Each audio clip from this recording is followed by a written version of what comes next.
think the agreement is a very positive step in the right direction, and I think it is the result of tireless efforts at diplomacy, dialogue, and engagement.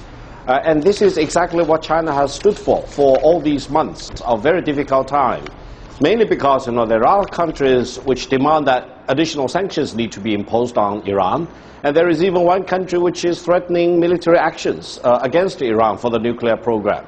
Now, the situation is very delicate in a sense because from the Chinese perspective, China firmly opposes any nuclear weapons proliferation in the Middle East, as well as anywhere in the world. But Iran does have the right for the peaceful use of nuclear weapons. Therefore, I think China has been standing for peaceful negotiation, dialogue, and diplomacy all this time, and this agreement itself is a result of that effort. And I hope the whole world will be relieved with this agreement because it indicates a big step forward in the right direction. Right. Although this may not be the end of the story, there may be additional things happening, but this is a good step. Yeah, but clearly 3 members of the UN Security Council are not happy with this step, the US, France, and the UK.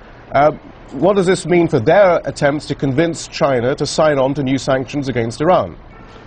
Well, I think from the Chinese perspective, we always believe that sanctions actually do not work. And sanctions may actually serve the opposite purpose. That is, may corner Iran further and further and make the whole situation even more explosive. That is why, while China is willing to talk about the additional sanctions at the United Nations Security Council, it has always maintained that dialogue and engagement, diplomatic efforts should be the top priority.